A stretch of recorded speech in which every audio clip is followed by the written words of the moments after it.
Bueno, bienvenidos y bienvenidas a este módulo en el que hablaremos sobre violencias basadas en género con un enfoque en migración. Vamos a tratar de abordar esta clasecita de hora y media que la vamos a partir en tres grandes secciones. Una primera en la que hablaremos de todo la introducción del curso, que es esta, y en donde haremos algunas aproximaciones históricas para tratar de entender por qué es importante hablar de violencias basadas en género y de dónde viene eso, ¿cierto? Digamos, de dónde sale, por qué es estructural en nuestra sociedad y no es un tema aislado, y porque especialmente la violencia cobra demasiada importancia para la transformación de la sociedad y para la superación de las desigualdades basadas en género. Se va a hacer como nuestro primer momento de la clase. En un segundo momento vamos a tratar de adentrarnos a esas formas de violencias adicionales a la violencia sexual, que es como la violencia que generalmente recordamos o tenemos mucho más presente en la sociedad, pero que no es el único tipo de violencias que existen. Y hacia el final de la clase vamos a tratar de ver algún marco normativo deficiente desde ya anticipo, en protección, en materia de acoso, en materia de violencia, pero sobre todo cuáles son esas perspectivas o retos que tenemos de cara a la superación de estas desigualdades de género que se profundizan y que tienen un caldo de cultivo a partir de las violencias que no solamente padecen mujeres, porque esto es importante para ya empezar el curso, y es que cuando hablamos de violencias basadas en género, como lo pudieron haber visto en la clase, en donde trataban específicamente los temas de género, eh, la violencia no es exclusiva de las mujeres, ¿cierto? La violencia nos atañe, nos afecta a todos por igual, hombres, mujeres, población LGTBIQ, diversas identidades en las que nos podamos encuadrar, si se quiere decir así, a niños, niñas, es un problema estructural de la sociedad. Ergo, entonces vamos a empezar con esas tres, digamos, con esa claridad sobre esos tres momentos en los que vamos a estar. Me presento, mi nombre es Sandra Muñoz, yo hago parte del equipo del Centro de Solidaridad Internacional de la AFL-CIO y voy a ser la docente que las estará y les estará acompañando a lo largo de esta hora y media. Entonces, lo primero que yo quisiera conversar un poco con ustedes es que tratemos de pensar un poco de dónde viene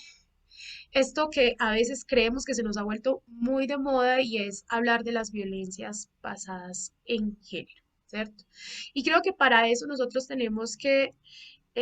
reconocer que la violencia siempre ha estado presente en nuestras distintas sociedades. Sin embargo, sí hay unos elementos que terminan siendo lo que yo llamo ese caldo de cultivo para que esas violencias emerjan. Si nosotros nos remontamos a la historia de las mujeres hemos sido víctimas mayoritariamente de una violencia patriarcal, y cuando digo patriarcal no me estoy refiriendo a los hombres, me estoy refiriendo a un sistema económico, social y político que ha puesto a las mujeres en un rol específico de la sociedad,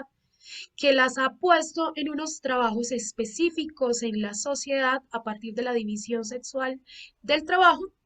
y nos ha puesto en lo que algunas autoras llamarían, como Silvia Federici, nos ha puesto en el ámbito, en el espacio de lo privado, en donde lo privado o todo lo que pasa en lo privado, pues no tiene por qué saberse en lo público, ¿cierto? Entonces, ese es el primer concepto que yo quiero que trabajemos en esta clase. Se llama el concepto de lo público, lo privado y lo común. ¿Por qué me parece importante arrancar desde allí? Porque si hacemos en retrospectiva eh, una mirada histórica y nos ubicamos específicamente, por ejemplo, en el tránsito del feudalismo al capitalismo, las mujeres teníamos un rol muy distinto en la sociedad. Las mujeres hacíamos parte de comunidades ampliadas en donde podíamos opinar, decidir. Las mujeres teníamos el conocimiento para curar y eso no era mal visto, eran las formas medicinales tradicionales. De hecho, la medicina tradicional arranca por el uso que las mujeres empiezan a darle a la naturaleza como un uso,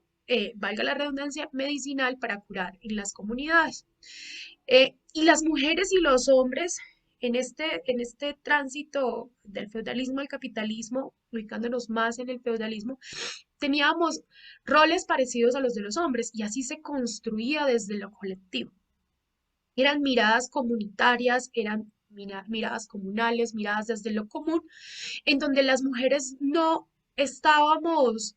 necesariamente en cuatro paredes como nos pasa hoy, ¿cierto? En un concepto de lo privado, en donde desde mi punto de vista y desde otras mujeres que tratan el tema y autoras, es esto o es este, digamos, primer inicio en el que se cimentan las bases para que hayan diferencias claras entre los roles de los hombres, de las mujeres, en donde empezamos a naturalizar unos estereotipos de género, en donde asignamos valor al trabajo de hombres y mujeres, y en este orden de ideas todo esto va generando como un cierto ambiente habilitante para que se den y para que se profundicen, incluso transformen las violencias basadas en género, ¿sí? Volviendo a la idea del tránsito del feudalismo al capitalismo, entonces son las mujeres las que junto con los hombres en las comunidades construían desde lo colectivo. Cuando pasamos al mundo capitalista, y esto pues lo voy a tratar rápido por efectos del tiempo, cuando pasamos al mundo capitalista, el rol de las mujeres cambia. Y el rol de las mujeres pasa a ser las mujeres que cuidamos. Silvia también le dice a esto, la morada del capital, el hogar termina siendo la morada del capitalismo o donde se cuida el capitalismo. A las mujeres se les asigna las tareas del cuidado de la casa, del cuidado de su compañero, de su esposo y de sus hijos, que serán los futuros trabajadores. De alguna forma, ese confinamiento de las mujeres al hogar, a lo privado, a cuatro paredes, termina siendo el primer paso. Sería muy tendencioso decir que es el primer paso, pero sí un paso fundamental para que estas violencias y este sometimiento de las mujeres a un modelo machista y patriarcal se solidifique, ¿sí? Es muy difícil a partir de allí en poder ver qué pasa al interior, qué pasa en lo privado, qué pasa en los hogares, ¿cierto? ¿Qué pasa en lo que empezamos a decir familia? Porque además empezamos a construir el concepto de familia desde una idea heteronormada, hegemónica de un hombre, una mujer y unos hijos. Una mujer que a partir del amor cuida a su familia de manera gratuita, entrega su cuerpo, su fuerza de trabajo, su intelecto, su tiempo de ocio, descanso, sus aspiraciones profesionales de insertarse en el mundo del trabajo para cuidar a la familia. Y de ahí la famosa palabra de eso que llamas amor, es trabajo no remunerado. ¿Qué les pasa entonces a las mujeres? Las mujeres quedamos confinadas al hogar y esto hace que los hombres, al producir ese salario con el trabajo en lo público, en la economía formal, que se entiende es lo que produce valor, empieza a crearse o se crea el salario con un concepto más allá del simple hecho de monetizar la vida. El salario termina siendo el eje jerarquizador de las relaciones sociales, familiares, que somete a las mujeres. ¿cierto? Es el salario, o lo que otras llaman el patriarcado del salario, el que marca la pauta de quién manda en la casa. ¿Y por qué yo soy el patriarca? Porque yo traigo el salario y usted, compañera, esposa, que es la que hace el trabajo no remunerado del hogar y del cuidado, usted simplemente obedece. Digamos, esa es una forma muy coloquial de decirlo, pero en eso consiste cuando varias autoras nos hablan de el salario como eje jerarquizador de las relaciones sociales, el patriarcado del salario. Es el salario el que marca en un hogar, en una sociedad, en una economía, quién manda. Y por supuesto, como las mujeres estábamos relegadas a las cuatro paredes al cuidado del hogar y nuestro trabajo es invisibilizado y sin valor, pues el valor queda puesto sobre el salario. ¿Por qué les cuento esa historia? Porque algunas autoras más contemporáneas en este momento, una Rita Segato que lo haya insinuado, una Silvia Federici que lo haya dicho un poco más de frente, una Verónica Gago, que es una académica argentina que escribe sobre economías populares y feminismos en Argentina, insisto, han dicho una de las explicaciones de la exacerbación de la violencia, que sin duda hay un aumento en la violencia contra las mujeres, puede ser que las mujeres ya no están en lo privado. Y esto no es porque el mundo del trabajo les haya ofrecido la posibilidad de salir a las calles y trabajar, o las empresas o el sector público esté generando más empleo para las mujeres mediante medidas afirmativas. No, esto pasa porque ante una crisis generalizada del empleo, lo que pasa es que los hombres pierden su empleo y las mujeres, como siempre, salen a la calle a tratar de conseguir los ingresos. Cuando las mujeres salen a la calle, que además esa sí es una mirada muy situada nuestra de América Latina, porque nosotros no tuvimos proceso industrial en los 70, la promesa de los años 70 en Colombia era que iba a haber un proceso industrial que iba a insertar una gran parte de la población colombiana al mundo del trabajo industrial. Eso no fue así y nuestra realidad en América Latina ha sido una realidad de población informal que se ubica en las periferias de nuestras grandes ciudades, de población migrante e intraurbana que se desplaza del campo a las ciudades, pero también de una migración que pasa las fronteras de nuestros vecinos y en donde muchos hemos, desde los 70, si se quiere decir así como punto de partida, hemos tratado de usar la calle, el espacio público para sobrevivir. Esa es una realidad nuestra en América Latina. Ergo, que las mujeres tengan que salir a la calle, ¿cierto? Y ya no estén en la casa sometidas a esto del patriarcado del salario, es una mirada más europea, que es la tesis además de Silvia Federici, a partir pues ellos sí tuvieron industria, ellos sí tuvieron trabajadores en fábricas y mujeres en casas. En el caso nuestro de América Latina, las mujeres siempre hemos estado en la informalidad, en la calle, con nuestros niños, produciendo valor desde distintos trabajos en distintas aristas, ¿sí? Y con una multiplicidad de identidades como mujeres afro, mujeres migrantes, mujeres indígenas, como lo que somos en América Latina y específicamente en nuestro contexto colombiano, ¿cierto? Entonces, la teoría de varias académicas es que sea que lo miremos desde Europa o que lo miremos desde nuestro contexto de informalidad y economías populares y del rebusque, como le llaman algunos, en las que siempre hemos estado inmersos, muchos y muchas, eh, el tema es que la teoría es que los hombres pierden este eje jerarquizador del salario y son las mujeres las que tienen que salir a conseguir ingresos, quizás no en la forma de salarios, ¿cierto? En la forma de cualquier ingreso, por venta, por intercambio, por trueque, y los hombres pierden ese valor que les daba el salario de mando, esa potencia de mando al interior de los hogares que les daba el salario, ¿sí? Esta teoría puede tener sentido, pero recordemos que la violencia tiene multicausalidades. Yo solamente quiero presentar esa como una parte esencial que se conecta con el recuento histórico que quería que resaltáramos en esta primera parte de la clase. No estoy diciendo que es la única causa, pero sí puede ser una de estas, ¿cierto? Y por eso vemos historias, y ya para ponerle un poco más de experiencia y de casos empíricos, por eso vemos que muchas de las mujeres que empiezan a salir a lo público, ¿cierto?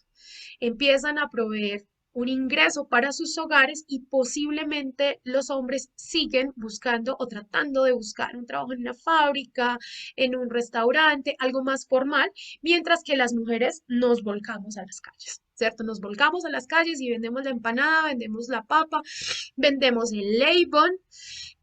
el Ebel, el producto, bueno, todos estos productos de revista que además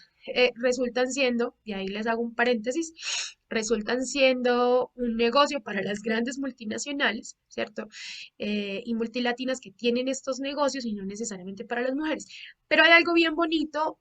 para reflexionar con todas estas ventas, por ejemplo, por catálogo, que son muy comunes, que las mujeres las usemos para ajustar nuestros ingresos, para terminar de pagar el arriendo, dado que los hombres no lo hacen, ¿cierto? Eso es importante también resaltarle. Los hombres no lo hacen, los hombres no hacen la venta por catálogo, los hombres no salen a vender productos, por ejemplo, comestibles a la esquina. Los hombres no salen a vender ropa porque compré y revendí. Son las mujeres. Y estas autoras que mencioné ahora tienen una teoría que puede tener explicación y decir, los hombres se están sintiendo algo así como que les corren la butaca, como que ya no los necesitan necesariamente, y esto hace que definitivamente se exacerbe la violencia en unos momentos más que otros. En tiempos de pandemia, las cifras mostraban que efectivamente la violencia se exacerbaba en los hogares y que a las mujeres les tocaba convivir con sus victimarios, ¿cierto? Entonces, hasta acá hemos hecho un primer acercamiento para tratar de, si se quiere decir, encontrarle explicación a un fenómeno social que no es nuevo y que es estructural, como las violencias basadas en género. Hicimos un recuento, si se quiere decir, desde que empezamos llamando el tránsito del feudalismo al capitalismo y tratamos de buscar conexiones entre este hecho de que las mujeres se confinaran a lo privado y los hombres salieran a lo público y cómo las mujeres en el trabajo no remunerado del hogar se invisibilizan y de alguna forma se les quita valor a estas actividades mientras se revaloriza el trabajo de los hombres. Hablamos de la importancia de entender a qué nos referimos cuando hablamos del patriarcado del salario y del salario como ese eje jerarquizador de las relaciones sociales, pero adicional a eso, y con esa última idea quiero terminar esta primera parte. Estábamos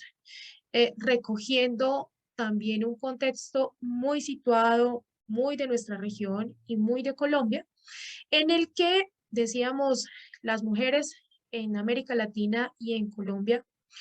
eh, han estado desde siempre en las calles y han estado desde siempre produciendo valor, ¿sí?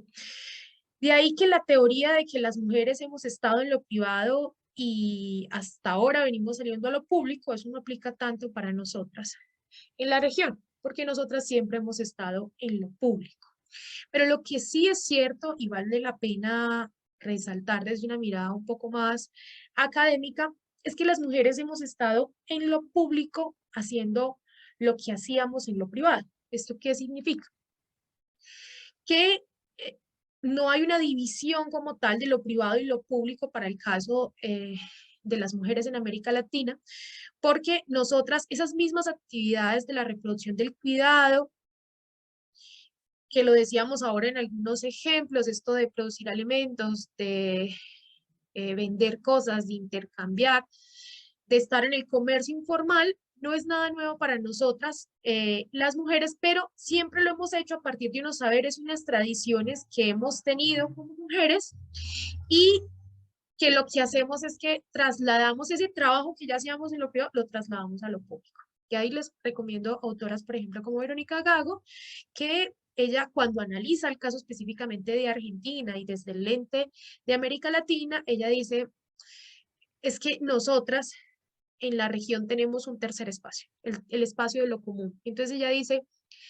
para nosotras las mujeres no existe lo privado y lo público, porque nosotras producimos valor en las dos esferas,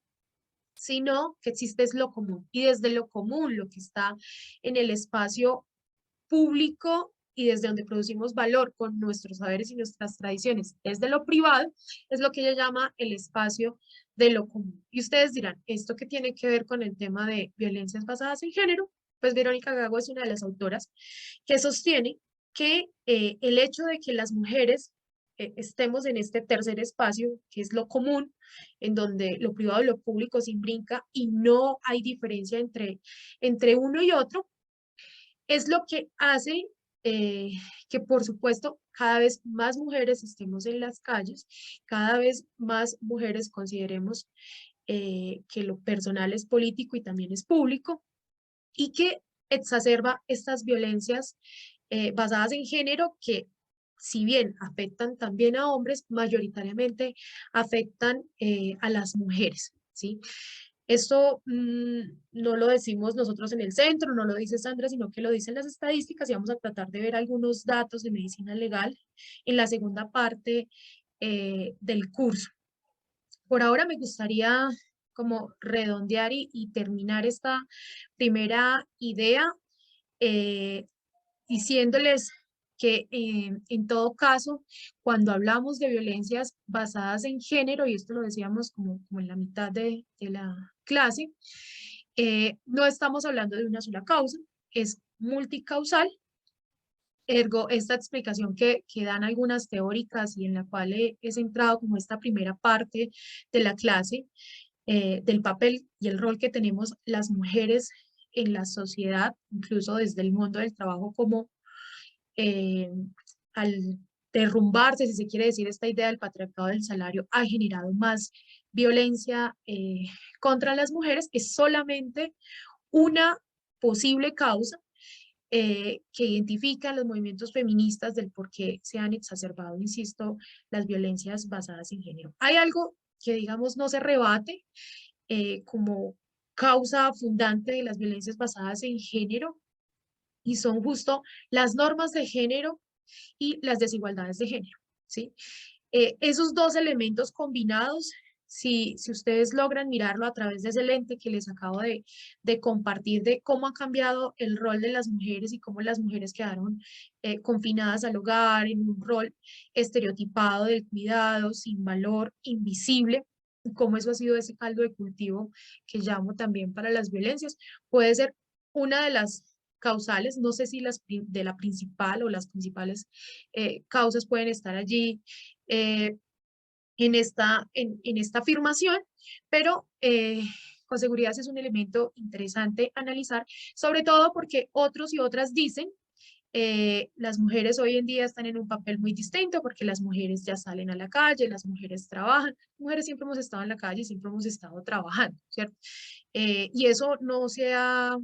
reflejado en mejores empleos, todo lo contrario, las mujeres siempre hemos estado, y ustedes bien lo saben, siempre hemos estado en unos trabajos eh, que algunos llaman pisos pegajosos, que otros llaman techos de cristal, pisos pegajosos, típicos trabajos que siempre hemos usado las mujeres como el servicio de la salud, la educación, las peluquerías, el trabajo doméstico o lo que llaman también la segregación horizontal del trabajo de las mujeres, ¿cierto? Hay unos trabajos altamente feminizados que además son del cuidado y además son mal pagos. O la segregación vertical o la de los famosos techos de cristal, en donde mujeres muy preparadas no logran ascender y no logran llegar a cargos directivos. Entonces, no es solamente que la violencia tenga una explicación desde el punto de vista de las normas de género o de los roles que nos han asignado históricamente a las mujeres, que además les acabo de decir que empieza con esta idea de que las mujeres van a lo privado y los hombres a lo público, en el tránsito al feudalismo, al capitalismo, sino que adicional a eso son las desigualdades de género y esta normatividad, si se quiere decir, en donde los hombres y donde además que no es natural, ¿cierto? Digamos, la sociedad se ha creado y yo podría decir que el capitalismo ha creado estas diferencias entre hombres y mujeres para hacer que se profundicen cada vez más los roles de género y esto de alguna forma eh, repercuta en violencia basadas en género, en donde las mujeres somos o son las que más la padecen. Con esa primera parte y con esas primeras, si se quiere decir como tips o notas y entre lo histórico y cómo estamos en la actualidad, terminamos esta primera parte de la clase y en la segunda vamos a ver específicamente por qué esta afirmación nuestra de que la violencia es estructural y que hay violencias que van más allá de las que conocemos, como las violencias sexuales, las violencias en el trabajo, las violencias físicas o las violencias psicológicas. Muchas gracias.